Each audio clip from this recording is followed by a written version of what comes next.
The question was meant to be light-hearted. Ellen DeGeneres was wrapping up another successful show taping, engaging with her studio audience during the final segment, when she spotted a man in row 8 wearing what looked like a work uniform. She'd learned over the years that some of the best stories came from the people who kept the world running, the teachers, the nurses, the everyday heroes who rarely got recognition for the extraordinary things they did in ordinary moments. "You, sir, in the blue shirt," Ellen called out, pointing to the man who looked slightly startled to be singled out. "What do you do for work?" The man stood up slowly, a modest smile crossing his weathered face. He was clearly in his mid-40s, with kind eyes and the careful posture of someone who spent long hours behind the wheel. "I'm a school bus driver, ma'am. Carlos Rodriguez. I drive Route 47 in East Los Angeles." The audience gave him a warm round of applause, the kind reserved for people who work with children. Ellen smiled and was about to move on to the next person when something in Carlos's expression made her pause. "How long have you been driving a school bus, Carlos?" 15 years next month, he replied, his voice carrying a pride mixed with something deeper, a weight that suggested there was more to his story than just driving children to and from school. 15 years, that's a lot of kids. Do you enjoy it? Carlos's smile became more genuine, more complex. "Yes, ma'am. Very much, but it's—" He paused, seeming to wrestle with how much to share. "It's more than just driving, you know." Ellen's instincts, honed by decades of interviewing, picked up on the hesitation. There was a story here, she could feel it. "What do you mean by that?" Carlos looked around the studio, then back at Ellen. "Well, when you pick up the same kids every day for years, you start to notice things. You see patterns. You see problems." The studio had grown quieter. Even the audience seemed to sense that this casual interaction was becoming something more significant. "What kind of problems?" Ellen asked gently, her voice taking on the more intimate tone she used when someone needed encouragement to share something important.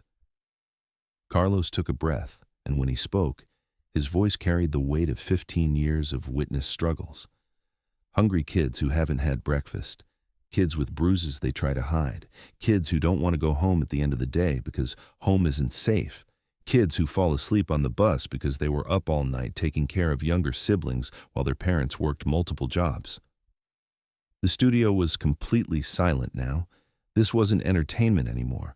This was a window into a reality that many people preferred not to think about. Ellen felt her heart constrict. "And what do you do when you see these things?" "What I can," Carlos said simply. "I keep granola bars in my bus for the hungry ones. I make sure the kids who don't want to go home get to school early and stay as late as possible. I've got the number for social services memorized. I've made more calls than I can count." Ellen set down her microphone and walked closer to Carlos. This conversation needed to happen without the barrier of the stage. "Carlos, come down here with me." Carlos looked surprised but made his way down to the stage area. Ellen guided him to the guest chairs, and they sat facing each other while the audience watched in rapt attention. "Tell me about a specific child," Ellen said softly. "Someone whose life you've touched." Carlos's eyes filled with tears, but his voice remained steady. "There's this little girl, Maria. She's 8 years old, 3rd grade. For months she was falling asleep on the bus every morning. I found out she was staying up all night taking care of her baby brother while her mom worked the night shift at a factory and her dad worked construction during the day."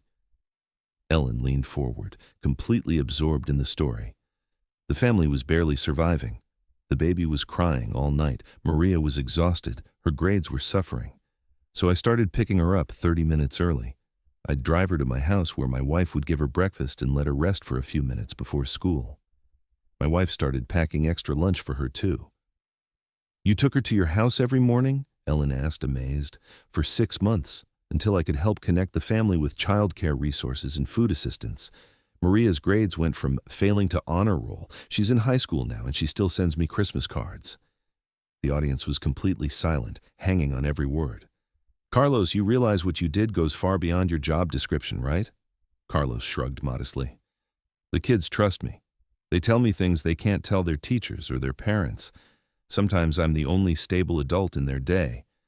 I can't just drive past their problems." Ellen felt tears in her own eyes.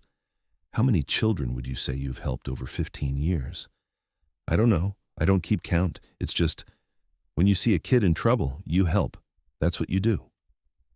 Ellen stood up and walked to her desk, returning with a folder that her producers had somehow managed to put together during the conversation. Carlos, while we've been talking, my team has been making some calls. Do you want to know what we found out? Carlos looked nervous. I hope I'm not in trouble. Some of the things I've done, they're not exactly in the employee handbook. Ellen smiled. You're not in trouble. You're about to become very proud. We contacted the East LA School District, and they told us something incredible. Over the past 15 years, your route has had the highest attendance rate in the district, the lowest number of reported behavioral problems, and the highest rate of students who go on to graduate high school. Carlos stared at Ellen in amazement. But that's not all. We also contacted some of your former students. Ellen nodded to her production team, and a large screen descended from the ceiling. The screen filled with a video montage that would break everyone's heart in the best possible way. Former students, now in high school and college, had recorded messages for Carlos. Mr. Carlos, this is Maria.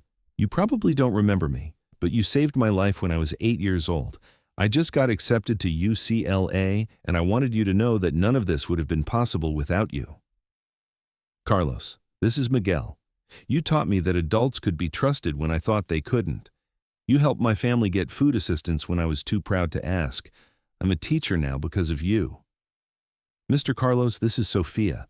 You noticed I was being hurt at home when no one else did. You called the right people, and they got me help. I'm safe now, and I'm studying social work so I can help kids the way you helped me. Message after message played, each one a testament to how one bus driver's compassion had changed trajectory after trajectory. Carlos sat in his chair, tears streaming down his face, overwhelmed by the impact he'd never fully realized he was having. When the video ended, Ellen turned back to Carlos. 15 years of getting up at 5 a.m., 15 years of seeing problems other people missed, 15 years of using your own money and your own time to help children who needed someone to notice them.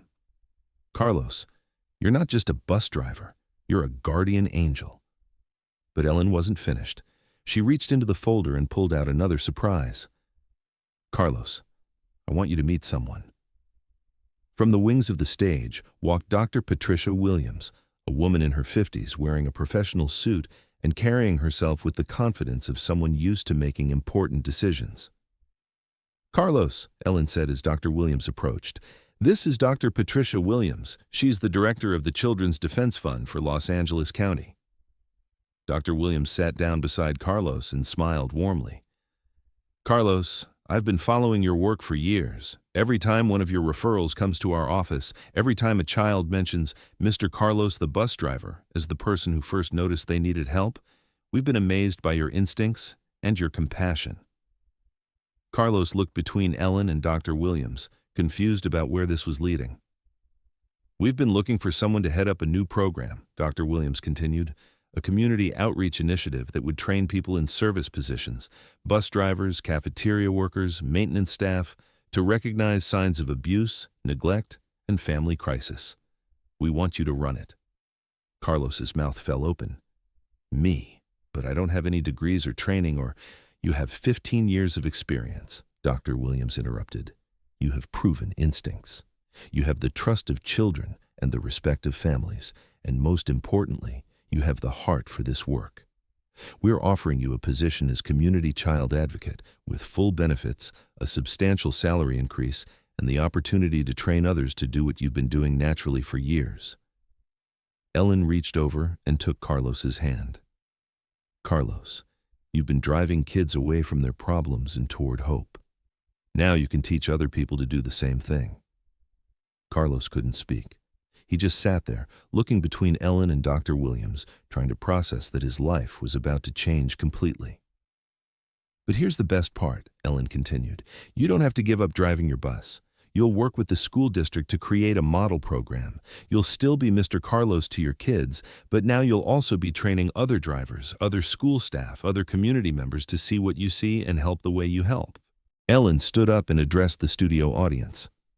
Ladies and gentlemen, this is what a hero looks like. Not someone who does extraordinary things in extraordinary circumstances, but someone who does extraordinary things in ordinary circumstances.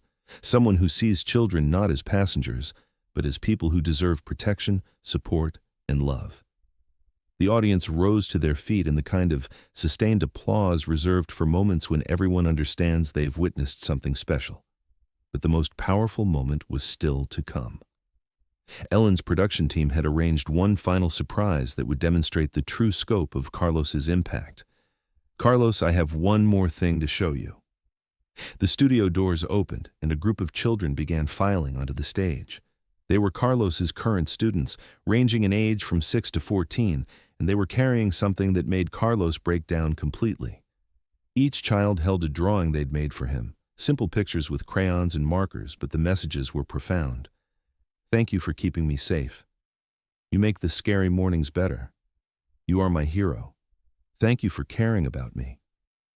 The children gathered around Carlos's chair, and he hugged each one of them, recognizing every face, remembering every story, seeing each child not as a passenger but as a person he'd helped protect and nurture. "Mr. Carlos," said a little girl who couldn't have been more than 7, "we heard you're going to help more kids like us. That's really good because there are lots of kids who need someone like you."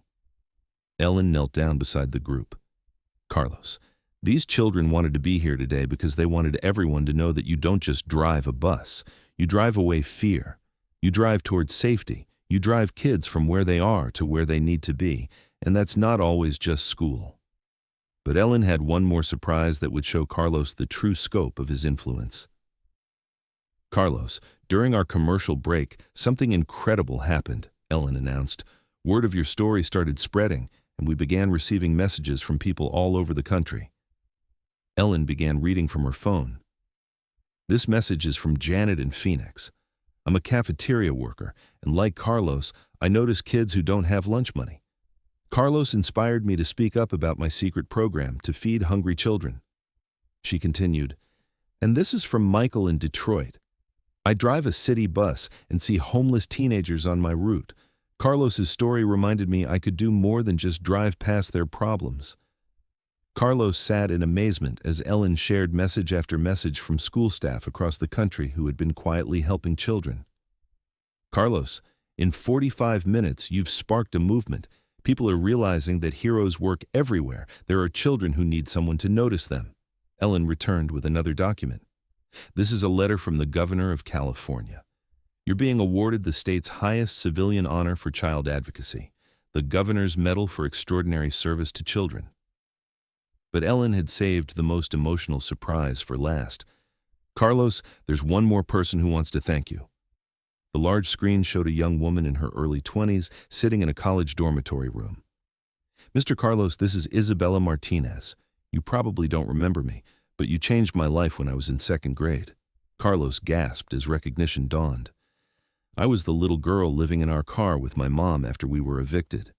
You noticed I was always hungry, that I fell asleep in class, that I got on the bus from different street corners. Instead of reporting us, you helped my mom find housing assistance and job training." Isabella held up a graduation photo. "Because of your help, my mom got stable housing and a good job. I graduated high school with honors, got a full scholarship, and I'm now studying education because I want to help children the way you helped me." Carlos walked closer to the screen, tears streaming down his face. "Mr. Carlos, you didn't just drive me to school. You drove me toward a future I never thought I could have. Thank you for seeing me when I felt invisible." Ellen addressed the audience. "Isabella represents hundreds of children whose lives have been changed because one bus driver decided his responsibility extended beyond just driving." She pulled out a final document. "Carlos, the school district has created a new position for you, Director of Student Welfare and Community Outreach. You'll train other staff and have the resources to create systematic change in how schools help at-risk children." As the show concluded, Ellen made a final appeal. "Carlos reminds us that we all have the power to notice when something isn't right, to speak up when a child needs help, to be the adult who changes a young person's life simply by caring." 6 months later, Carlos's Community Child Advocate program had been implemented in 12 school districts across California. He still drove Route 47 3 days a week, but now he also spent 2 days training other school personnel to recognize signs of crisis and connect families with resources. The program had identified and helped over 200 at-risk children in its first year.